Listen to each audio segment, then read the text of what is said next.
Welcome to the Explainer. Look, if you're tuning in right now, chances are you're sitting in a very specific and honestly, an incredibly exciting position for 2026.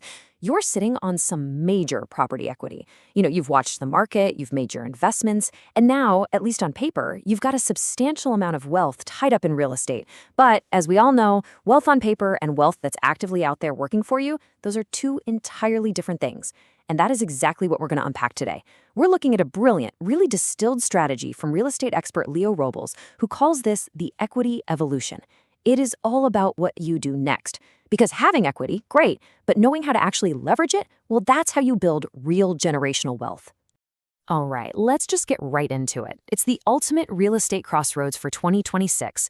Do you sell and cash out, or do you hold on for long-term gains and cash flow? I mean, it sounds like a simple A or B choice, right? But the implications here are massive.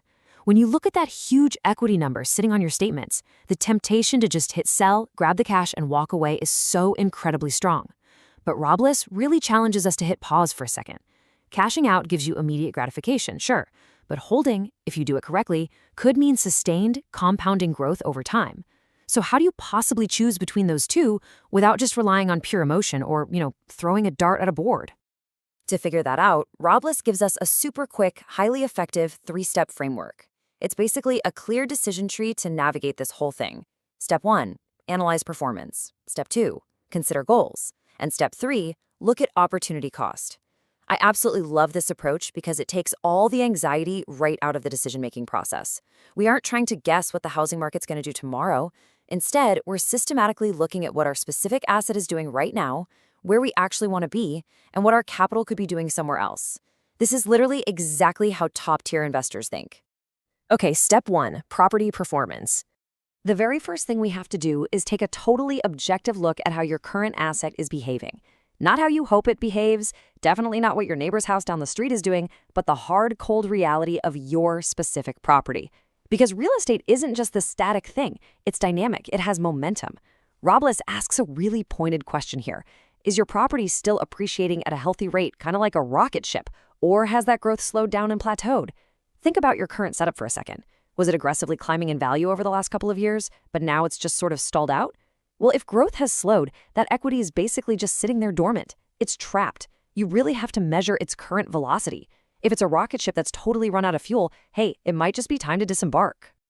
Moving on to step 2, financial goals.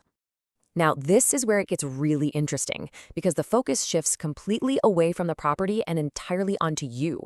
Look, an asset might be performing decently well, but if its performance doesn't actually align with what you personally want out of your life right now, it's the wrong asset for you.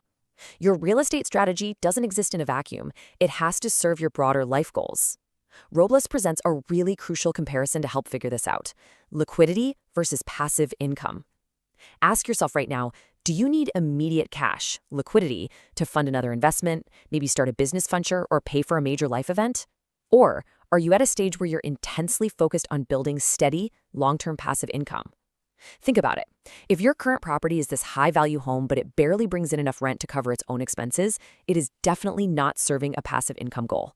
On the flip side, if you need liquid capital to jump on a massive new opportunity, a slow and steady rental property might actually be holding you back. Your asset's reality absolutely has to align with your personal financial destination.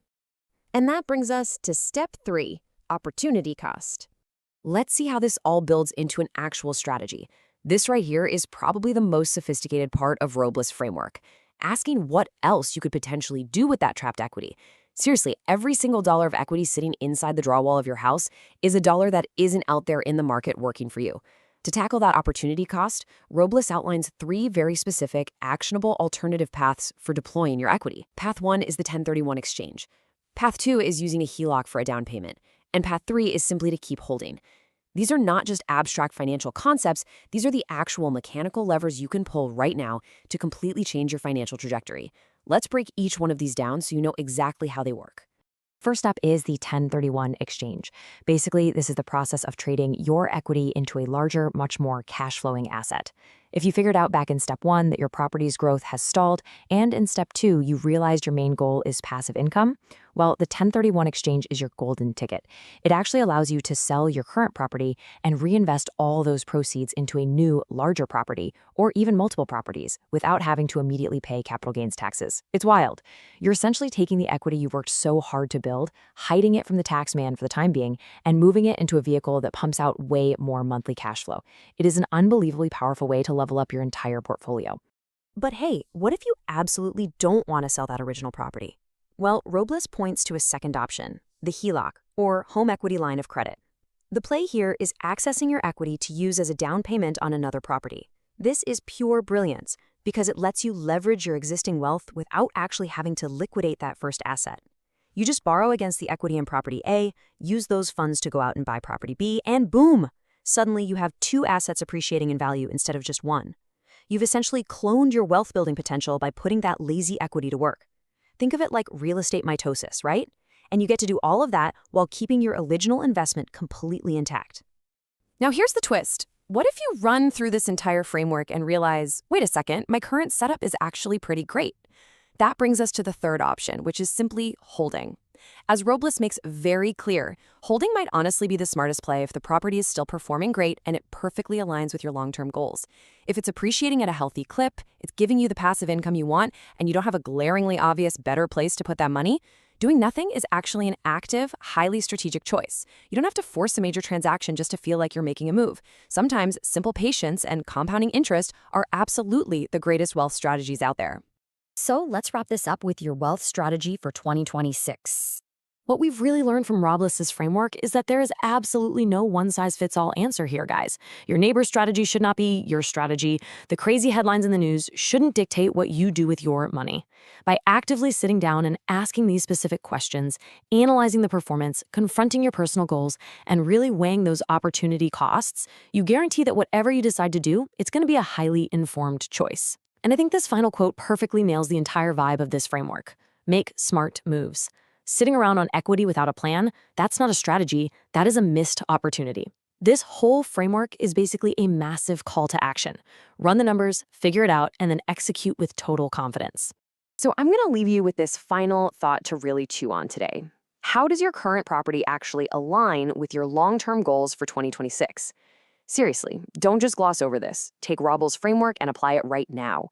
Think about the property you own today.